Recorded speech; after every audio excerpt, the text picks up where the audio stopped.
Welcome to Home Education Matters, the weekly podcast supporting you on your home education journey.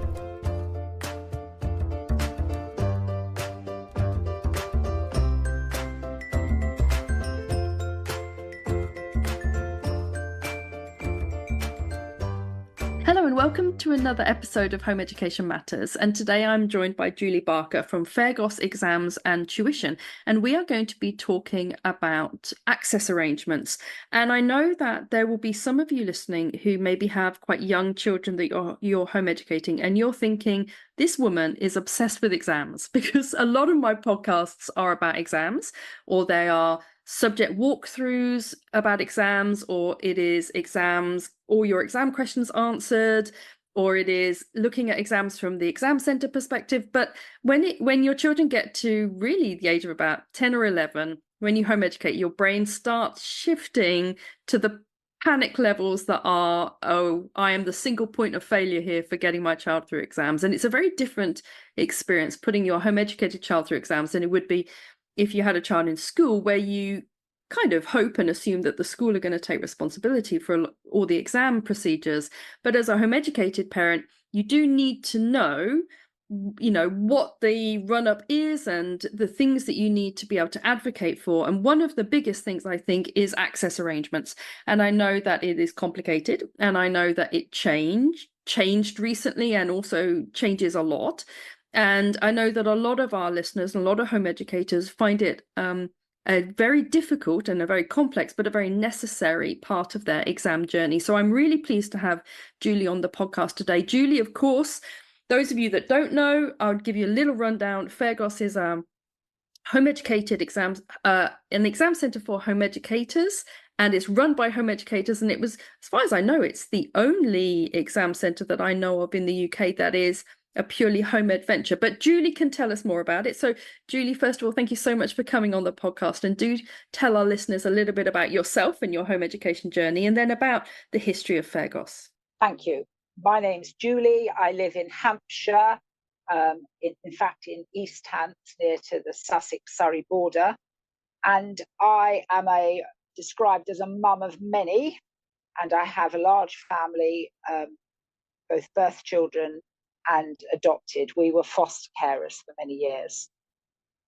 I didn't home educate all my children. I have a background in teaching, and my daughter, my eldest of three girls, found school very difficult.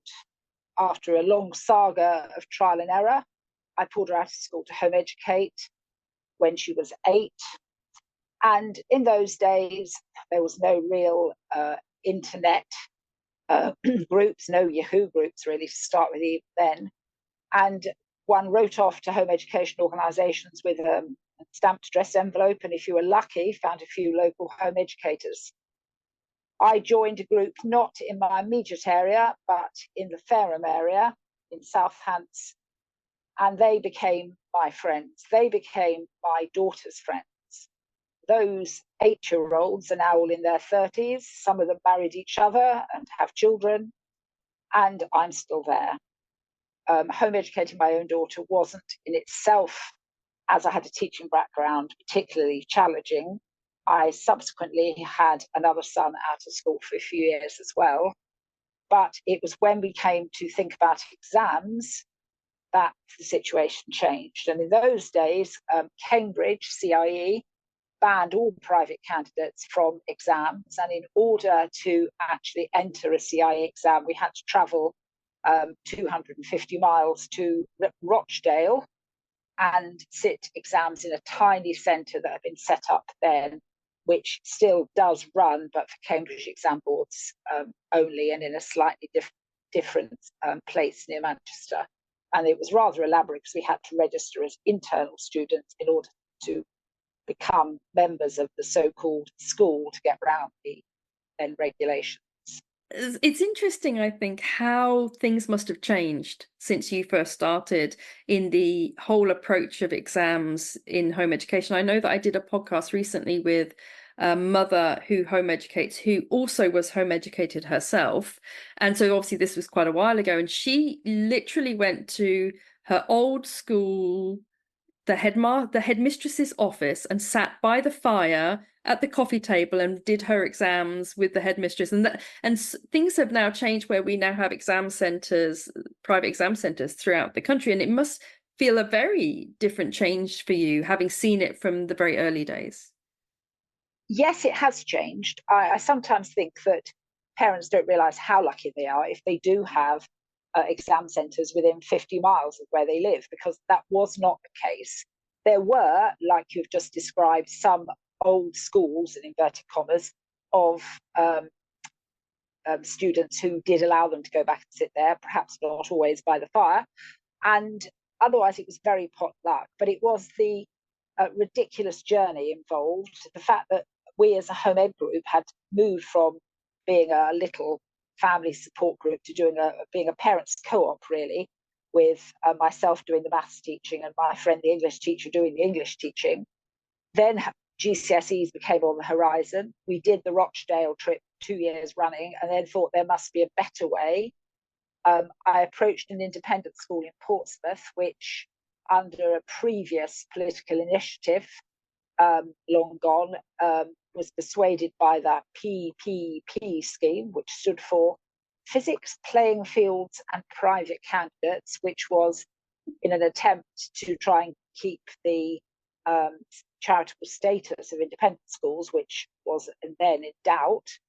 And they ran exams for a few years, but we massively outgrew them. Home education numbers have gone. In Hampshire, from when we were home educating, there was about 400 or 500, and I currently believe last week there was 3,800 students. That's just in Hampshire. When did you see that big spike? Is this COVID, or was this during the off-rolling period of like 2015, 2016? It's difficult completely to tell. I think that COVID was the final straw. This is also going to sound slightly bizarre. The fact that we exist as, well, no longer a parents' co-op, but we offer low-cost group tuition to home-educated students. That means parents know their alternative. I think when my daughter was home-educated, a lot of children went back to school at 30 to take their exams. We were the exception. And because we exist, parents actually think, why am I suffering with my miserable child failing at school? There is another option. And then plus COVID and the realization that actually everybody can, if they wish, home educate. That's been big growth. And I think that it's not off-rolling. It's parental choice, because they know they have a choice. 2 clicks of a mouse and you can find out far too much information. There's no longer waits for the post to deliver you that information as before. Yeah, and I know that when we were first looking at exams, so this was about 8, 9 years ago, we actually came to your exam centre because you offered mock exams. So you offered the chance for a child to go and sit a mock so they could get used to the whole kind of vibe of an exam centre. And you were the only, even our local exam centre, which wasn't very local and involved a very long trip, it didn't offer that kind of mock experience. And we stayed overnight at a hotel not far from your exam centre and made a whole trip of it, because it was a very long journey. And even now, my son has just finished his A-levels, my daughter's just finished her GCSEs, and we do a 4-hour round trip to get to the exam centre. And you know, I know I speak to some people in Facebook groups and they say, oh, you know, our only exam centre is, you know, doesn't offer what we want. And I'm like, I'm sure it isn't your only local exam centre. It's just that some of them are going to be 2 hours drive away. Indeed. And I think that COVID has both increased, or the period since then, increased the number of home educators. But sadly, though, it has lost some of the schools that did offer at least exams to home educators. I can remember a spectacular case where a well-known independent school withdrew because it managed to get itself on the front of a Sunday paper, because during the COVID, they wouldn't grade a student, because, of course, exams were cancelled and there was this great malarkey about how they were going to get private candidates get their GCSEs. And, of course, an independent school didn't really enjoy being his failings being pointed out like that. and therefore they never took a private candidate ever again. And although I am sympathetic with the desperation of the parent who caused this, because I subsequently met her and we did subsequently take her daughter, in fact, of course, it has a downside that there's now no centre where there was one before. So, the changes of life and the changes caused by COVID and the demands of access arrangements are sometimes the final straw as far as schools and centres which perhaps were supportive of home educators and are less able to be so now. So let's talk about access arrangements, because my daughter has a diagnosis of dyslexia that she got when she was 7 or 8.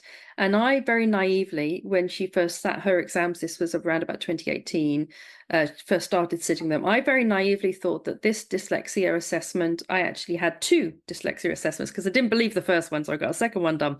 And one was with the Dyslexia Association, one was with a private dyslexia assessor. And I very naively thought that this would mean I could just rock up to the exam centre and be like, boom, here's my dyslexia assessment. I want a laptop use and extra time.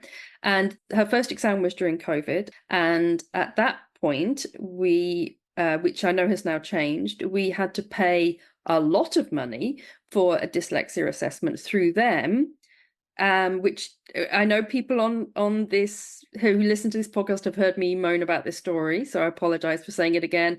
The dyslexia assessment took 10 minutes. It was on Zoom. The guy said, write something down. She wrote something down. He was like, yes, you need extra time on a laptop. £400, please. And I was gobsmacked and pretty furious, actually. And then the next year, everything seemed to have changed. Access arrangements were no longer charged for, and things seem to have really made a move. So can you talk us through the history of how access arrangements were dealt with historically and now are dealt with? Right, before I start, I'm just going to say what access arrangements are supposed to be. They are supposed to be actually reasonable adjustments. Reasonable adjustments, it's all down to the Equality Act 2010. The big issue, which is going to be the issue ongoing in this conversation, is what is reasonable, because it's not reasonable if it either undermines the purpose of the examination, the skill being tested, and that's really important to understand when, for example, you're looking at spag marks in English language exams. And secondly, it's not reasonable if the cost is extremely large to the centre or the exam board. Of course, what is large? So there are also, frustratingly, it's July when I'm doing this recording. In August, JCQ will bring out their latest update. And so some of what I'm saying could change, although I'm hoping that we've had the big changes and there'll be no more. And then Cambridge has a different set of rules, works by different rules completely, and they update their year at the December. So again, who knows? The biggest change I have seen in the last 10 years has been the fact that centres are no longer allowed to charge for either assessment for access arrangements or delivery of them. Now, it's been my understanding for the last 8 or 9 years that we could not charge for delivering access arrangements. And I have to say that I am a parent of 3 children with disabilities, and I am really pleased that from a parent's point of view, that children and young people with a disability of any type should have access to exams and shouldn't be charged to it. That cost has to be, yeah, exactly. Yeah. That cost has to be absorbed somewhere, right? Yeah. And we as a centre have never charged for delivering access arrangements.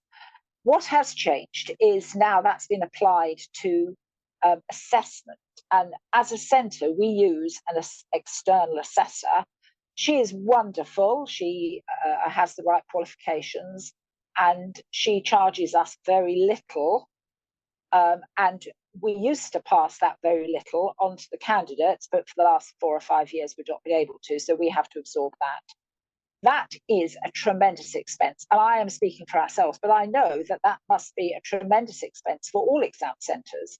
And as the number of schools, etc., have reduced, so the costs of the centres because all those people have gone off, particularly to places like tutors and exams, and it must be a complete nightmare. The other issue is that when I went, I think 12 years ago, to a JCQ training for access arrangements, mostly attended by exams officers, but being led, one of the speakers was the top man at JCQ. He was gobsmacked, horrified, choose your own adjective, to find out there were parents home educating their own children. Shock horror. And he couldn't see how the rules for access arrangements could be applied to home educated students who weren't taught in school. There have been changes. I don't think actually they've made it any easier. I think most of the changes within the access arrangements have been made in order to help schools tidy up the demands of their own internal parents. So we hear constantly that schools feel pressurized to parents turning up with private educational psychology assessments, which recommend X, Y, and Z, and then demanding X, Y, and Z. And in order to stop that, what JCQ have done is tightened up so that the private reports of which you are speaking hold little or no clout at all with anybody, and fresh assessments in most cases have to be done. The other thing that has happened is, of course, that statements have been replaced by EHCPs. EHCPs are deliberately vague and don't recommend normally anything for access arrangements. And there, the parent somehow feels very often they have got this big, weighty document they've fought for, and yet that doesn't entitle them to anything. And that is a big source of conflict. And I've been in that situation, and I feel very sorry for any centre facing that. And I mean, I'm just glad that most of the parents whom we deal with, we know them personally, or we've got to know them personally, and we try very hard, to be able to develop a relationship with them and their child, so that we can do, in JCQ speak, gather evidence of normal way of working in the centre. And that is the big change in the last 10 years. So when it comes to the costs for the exam, for the access arrangements, this has now been absorbed completely by the exam centre.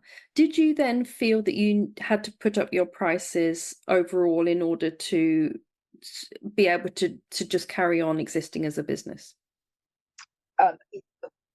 Yes, but because we're a not-for-profit group, none of us are taking any money out of this. We pay our tutors, but we pay our tutors, who are nearly all home educating parents, probably half the going rate for the group tuition they do, if not a third of the going rate. They do it because they're committed to home education and they like the young people we work with. We do a little bit of AP, alternative provision work, for our local authority, and they pay more, and some of that does does go to the tutors who do the work at a higher rate than we could ever pay them, because we need the tuition money to keep the exam centre open. One of the big problems, nothing to do with access arrangements, is that a centre is supposed to have enough room for the majority of their exam candidates to sit their exams. Now, all the big centres and the commercial centres do use and hire church halls and overflow rooms, rugby clubs, etc., in order to run big exams like maths and English. But they also have to have rooms that they own 52 weeks a year and presumably are paying a lease or rent for. And that is a crippling expense. We are in a community centre.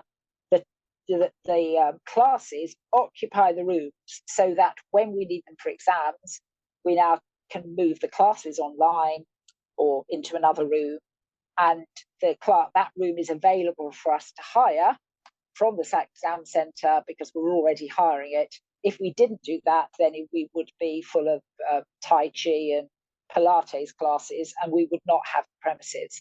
So any private centre who actually has to hire rooms permanently has an additional cost.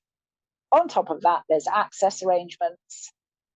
And that I know that one school, so this is not a private centre, a well-known school in East Sussex, has doubled their entry fees this year to cover the costs of exams. So what people were paying for the whole exam is now being paid for one paper, and that's the only way they can do it. There are still a few naughty centres, in inverted commas, who are still charging either exorbitant fees for assessment or delivery of AA, and JCQ find out about them, they will be warned. The problem is, if people don't pay, they will lose the centre or won't have a place to sit. So I don't have any wonderful answers. Because we're a not-for-profit group, although we're nowhere near as cheap as I'd hoped, because we're paying all this rent and staff, we are still considerably cheaper from the majority of other centres. But it is an ongoing problem to which I have no answer. And as the number of home educated students with the need for access arrangements increases, there's going to be an increased pressure. I've been told that, a well-known centre is not able to offer any access arrangements for English, full stop, anymore. And I don't know what people are going to do there in an area where there's already no other centre available. Yeah, it's really difficult, and I think it's this balance that we encounter in the home ed world quite often, where you want to fight for your rights, and fight for your children's rights, but in doing so, you run the risk of there not actually being provision for your child because everyone is just like, hands up, okay, I'm out. This is too much money or too much hassle. Okay, so when it comes to access arrangements, what is it that our home educated parents really need to know beforehand before they sort of even approach the exam centre? I think, first of all, they need to start early, because and be honest early. I've also come across centres who say they get very annoyed because the person will apply, they'll offer them a place, and then they say, by the way, we need X, Y, or Z. And that's a good way of losing an exam centre for everybody else, because they then can't discriminate and say no unless they can show they can't meet their need. And, there's a whole hassle about what's reasonable. Start early, be honest. Before you start, gather what evidence you can. Obviously, it's easier for some families than others, but if you use anybody from outside who is involved, tutor, granny, then get them to write down the problems that they see when working with your child. Obviously, if there is nobody outside, you write it down. I have to say that we do a screening session, and probably this is what GPs would call the worried well. Often turn up, and that's because actually, if you are home educated, you may not know how your child performs compared to school norms. So keep what evidence you can, perhaps keep some of their writing. Sometimes perhaps just keep some timed work if you think they're slow at working. And if anybody else comments, keep a record of it. If you do use a tutor, get them to write a report. Or if it's just granny, any little information helps. If there's anything from school, if your child's been to school in the past, any past reports that will be helpful. And the other thing to say is that before we get too bogged down, there are two ways to access arrangements. There is the learning difficulty, which includes dyslexia, but that's called other forms of learning difficulty. And there's also the medical issues. And for those, you need a medical report. And ASD and ADHD, they count as medical. So you need to keep the ASD assessment your child had when they were 8. It doesn't matter if the child is now 14. That is evidence that the centre will need.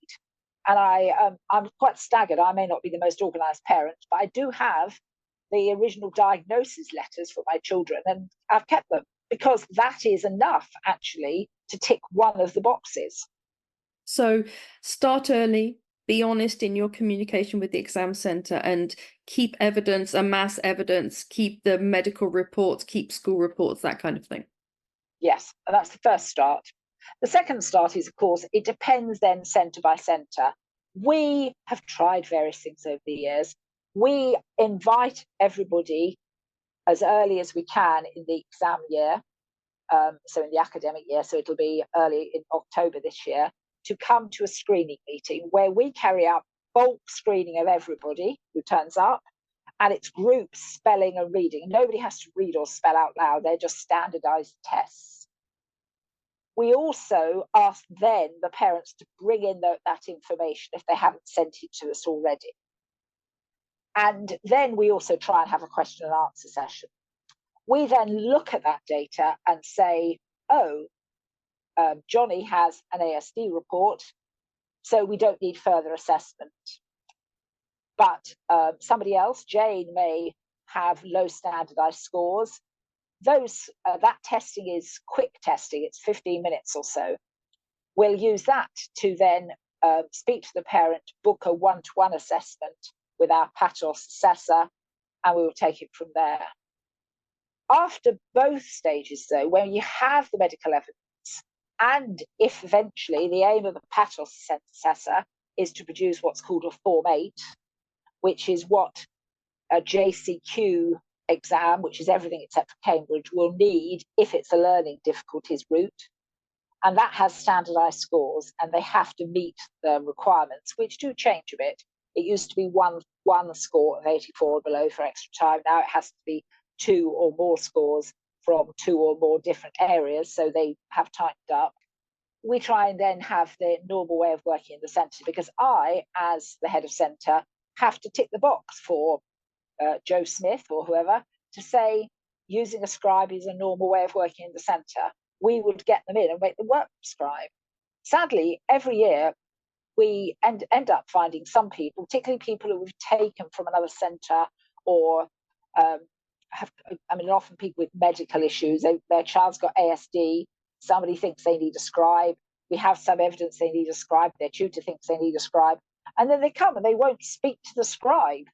So we've gone through a massive expense of putting on a room and a scribe and an invigilator. And actually, a bit more investigation would have perhaps prevented all of that, because some people find it very hard to dictate to a scribe. I would. And I think people need to accept that. Likewise, they won't use the reader. Sometimes they're perhaps too embarrassed. It's a very difficult situation if you don't know the student. I was going to ask about the different arrangements. So, I mean, it sounds like, because in my head, when I think access arrangements, I think laptop use, extra time, but it sounds like there's a lot of, are these different arrangements decided by the child's needs, by the parent who understands the child's needs, or by the exam centre assessing what the child's needs are? Who decides what the arrangements are, basically? Basically, at the end, it is the centre's decision. As far as what I've said, learning difficulties, which would include dyslexia, and that's the Form 8 route, you can't just have a scribe because your parent thinks you need one. That has to be based on having standardized scores below a certain level on both spelling and writing speed. But of course, actually, our assessor is very good. I mean, she will test those things, but then if they come below that level, she'll then do some dictation with them, because if they cannot dictate to a scribe, there is no point them actually having that as an access arrangement. They may be better off with a spag-on laptop if they can type. But of course, if they can't type at any reliable speed, then that isn't any use either. There are a lot of access arrangements. There are some that, as a centre, we don't have because we don't have the technology or we don't have the technical support. So we don't allow computer readers because we don't have enough computer reader software, which is too expensive. And also, I'm a bit wary that we rely on the exam day on the IT support of our exam staff, all of whom have done some training, but none of whom are IT specialists. I have one of my sons is a school IT support, works for an IT support business, and he does a lot of the maintenance of laptops and stuff for us out of exam season. But on the day, we don't want any technical issues which are going to cause problems for your child.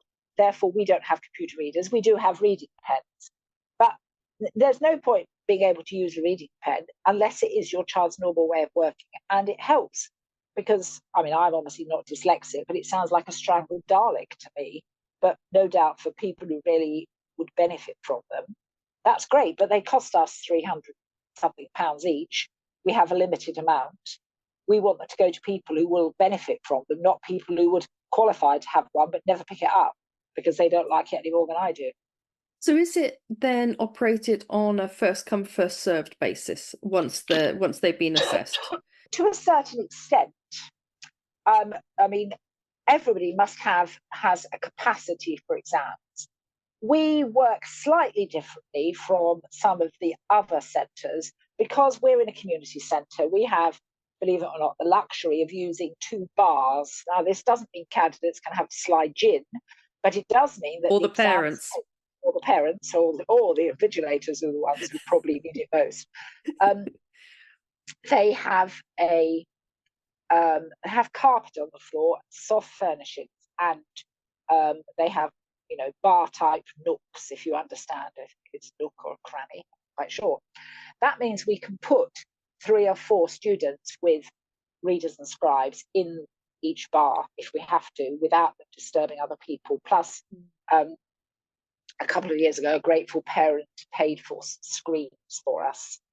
That means that we know our limitations on exam days, and we will try and use them where we can to the candidates. But there isn't a number of spaces, and if people come late, then we'll have to say no. They can either no, or they can't enter the exam. But yes, everyone. I mean, who has got 1,000 laptops or whatever? I mean, obviously we have 30 or so laptops. That's our maximum. So I'm guessing that part of the reason that you would advise parents to start early is so that they can get the ball rolling, and for popular exams like English language and maths, they can be sort of at the front of the queue when it comes to getting their arrangements in place. I think so. I mean, centres will work differently, and we're in a slightly peculiar situation because we teach home educated students. As I said, those classes are keeping the exam centre open, so they get first dibs on exam spaces.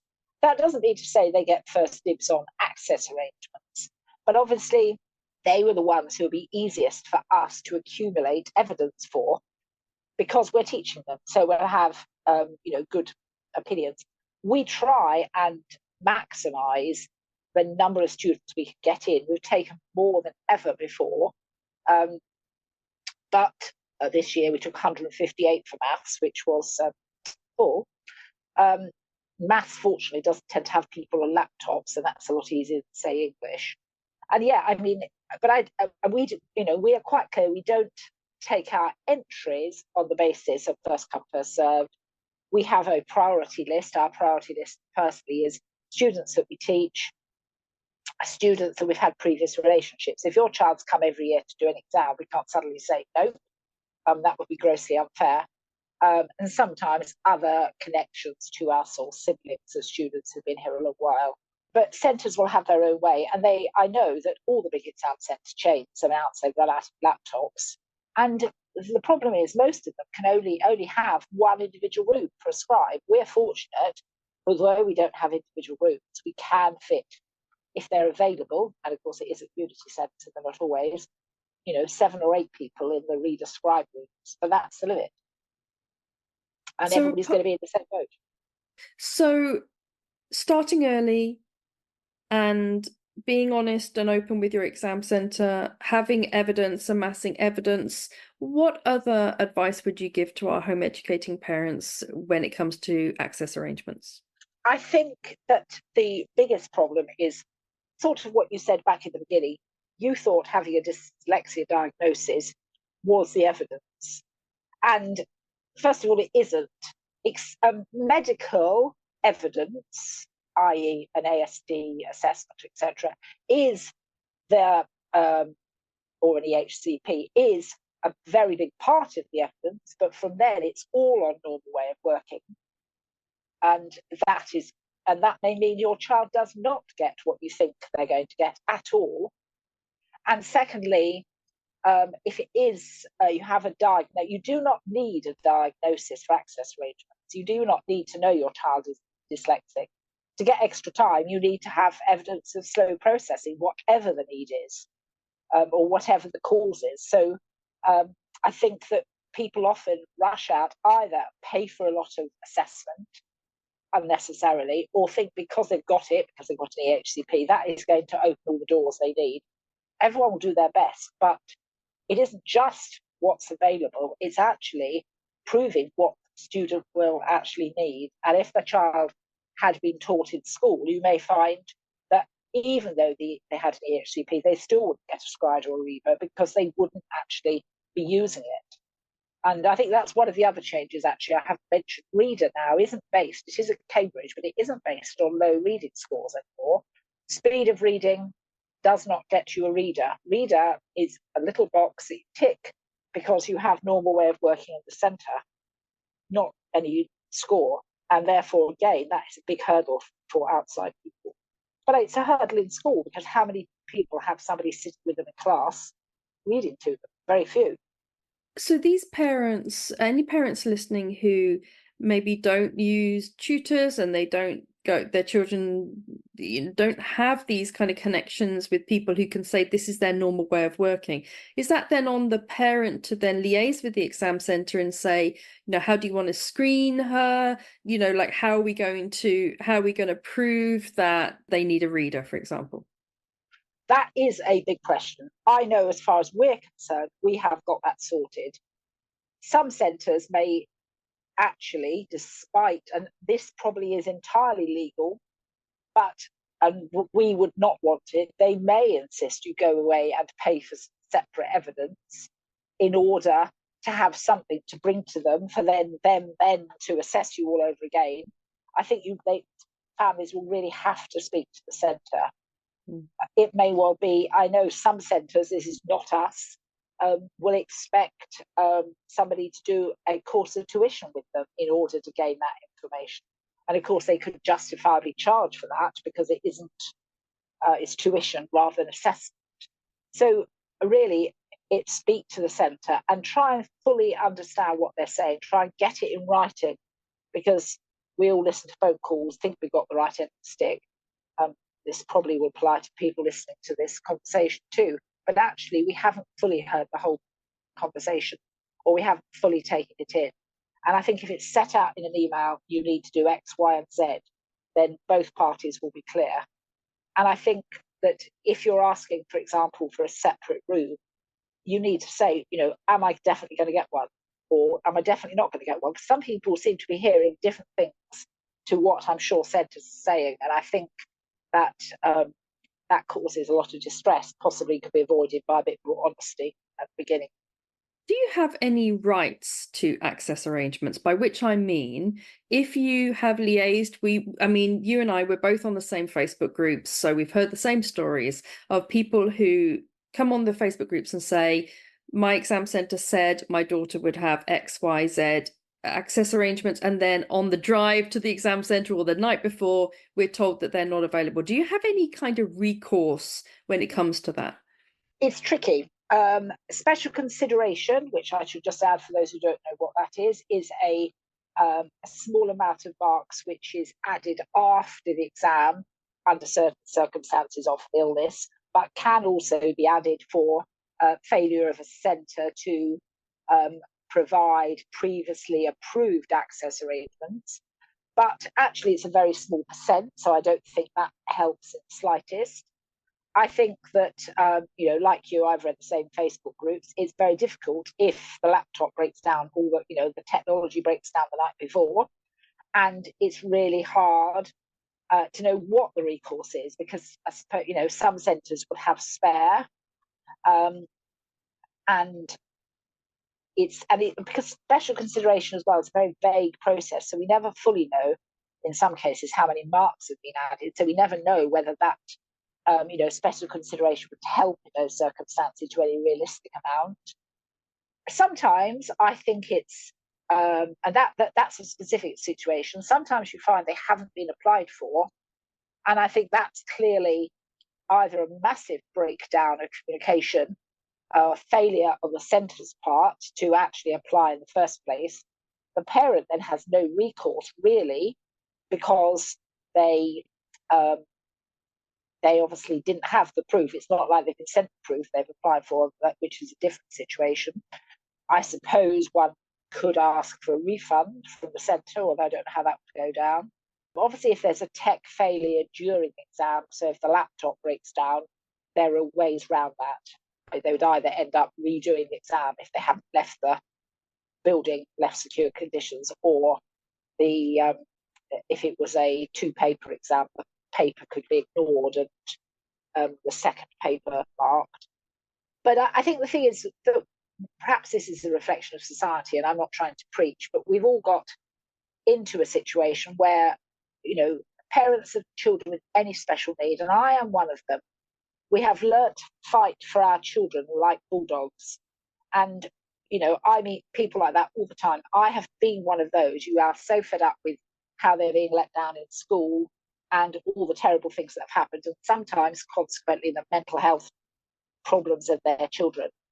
And then they come along to exam centres, private centres, and other schools who are unrelated to the problem, and they've sort of forgotten who the enemy is, and that sometimes, they're demanding their rights when actually it is out of the control of the centre. Either it can't be allowed. I mean, I've been in a battle with somebody who JCQ have weird rules about age of the candidate and how old they can be in a Form 8. And if you've got a Form 8 that's actually been from another centre improperly issued that isn't valid, there's no point in shouting and screaming at me. I didn't make the error.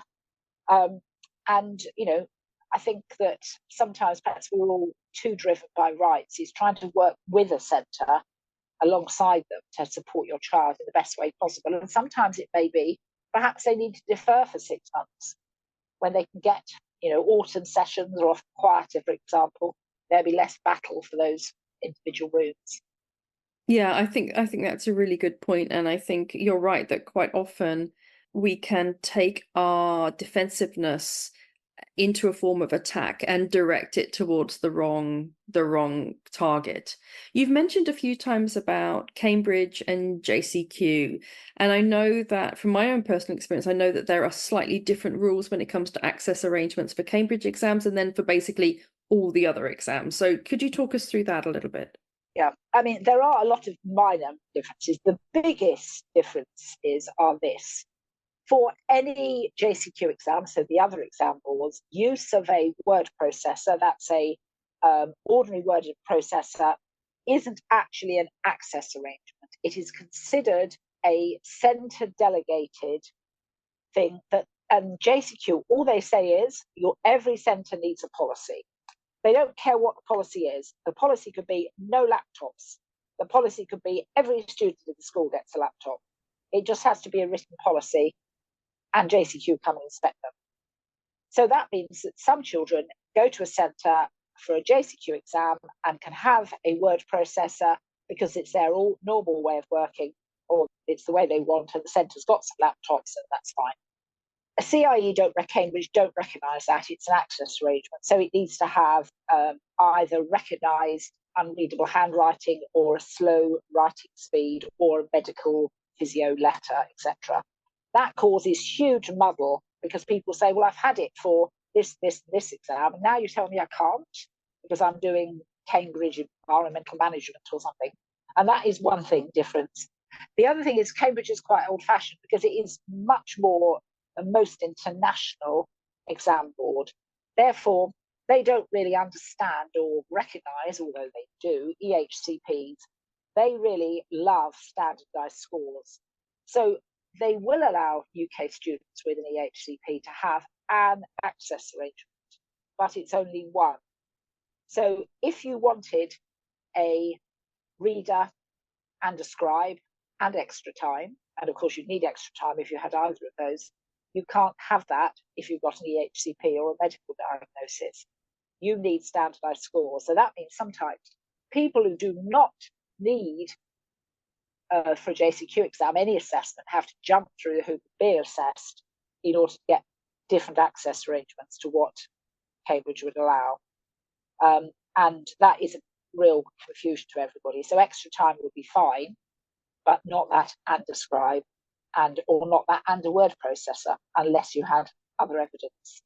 I think what's really coming through for me and this isn't a surprise to me, but I'm guessing it's also coming through for our listeners, is that it is complicated and it's complex. And the best thing you can do is get in touch nice and early with your exam center. Talk to them about what you need. Be open, be honest, be prepared for it to be a bit of a process and a bit of a journey. Absolutely. And be nice. Try and work with them and realize that, however much you want a private room, if there isn't one, what are they going to do? The answer is they can't produce one.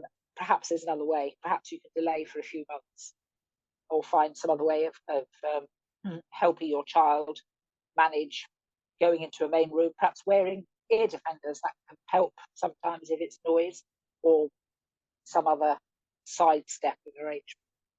Yeah, and I think one thing that I've become aware of recently is how flexible exam centers can be about that kind of thing, and if you don't email them and say, you know what, actually my son really struggles with background noise or people talking outside the exam center, you'd be surprised how flexible they can be about, well, buy yourself some ear defenders, we'll check them, make sure they're not, hooked up miraculously to AI or something, and job's done, and then it's sorted. And I think a lot of it is about feeling empowered enough to take that move and contact the exam centers with the specific requirements.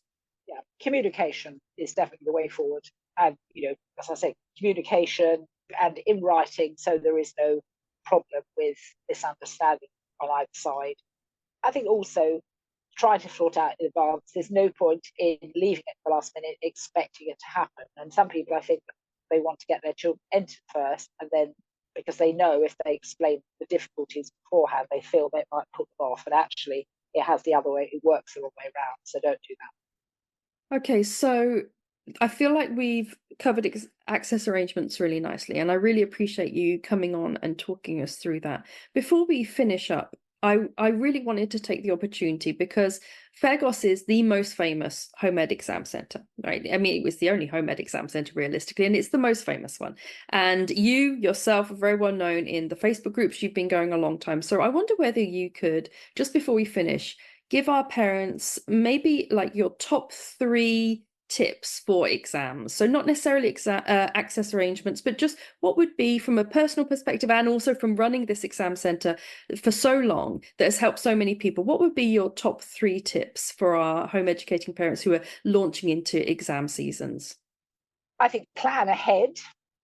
As I said, not just to do with AA, but finding out what exams can be set where, and the deadlines, not leaving it too late, not expecting people to sort out things. Look for communication. We've all been there where emails have gone to spam, etc. I know people often complain about other exam centres, different late messages, but sometimes people just do not keep an eye on communication, so they don't realise they've missed a deadline or missed an important email. But I think in general, the one thing I've learned is that education is for life. 2 of my non-home educated children, and I have mentioned this a lot on Facebook groups as well, completely changed their careers in their 20s. They both went back to college, did a half-day a week access arrangement.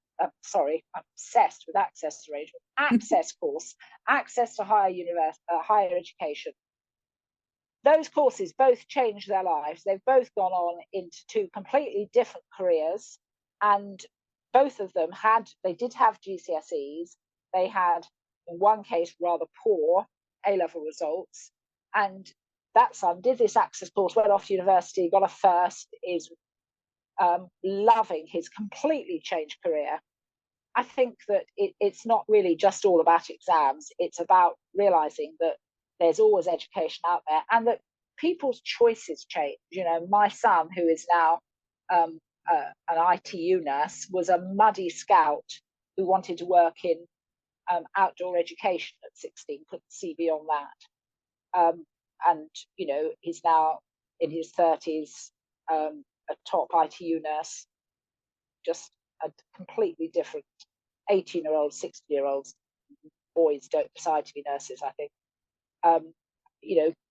Keep your children's or your young people's, ambitions open, and however they do, you need to realize one last thing is children in school fail exams. Children in school do badly. Only about 50% of children get maths and English GCSE in the school system. If your child fails the first time round, it's not the end of the world. There's plenty of life out there, and they can resit, they can change direction, they can do it all again in a year or two. And not everybody on exam result day, Facebook is full of all those students who get grade 9. And I know lots of them. They do wonderfully. There are lots of parents who are just glad they took their child out of school. They're still alive. Their mental health crisis is over. And you just need to realize that, life is more important. I couldn't agree more. Very, very wise words. And every single year at exam time in the groups that I run, I always put up a message saying we cannot quantify our achievements just with grades in exams. What we do as home educators and what our children go through as home educating children is so much more and so much broader. And you're right that there are so many wonderful access routes into university now that realistically, there is no reason to sort of get super hyper fixated on exam results. And if your child wants to take a different route and a circuitous route, as a lot of children do take, a lot of young people take, I know I've taken a very circuitous career route, and that's great. And you find your home eventually, and there are always ways into these things. So Julie, thank you so much for joining us on the podcast today. And do let our listeners know where they can find the website for Faregos. Is it www.faregos, or is it more complicated? Well, of course, like everything, there's a story. There is a website which says www.faregos.org, but basically, because we don't need to advertise, there's virtually nothing on it. Head@faregos.org gets me. Tutorials at faregos.org gets tutorials. Exams at faregos.org get exams. But I'm out there on the Facebook. There is a Facebook page. We are quite well known. Most people can find us. That's fabulous. One day we'll have a working website, but we're too busy. You're too busy catering for all of the home educated children that need exams, and we really thank you for it. So thank you for coming on the podcast today, Julie. It's been lovely having you on. Thank you. Thank you so much for joining us for today's Home Education Matters podcast. See you at the next one. Have a lovely day.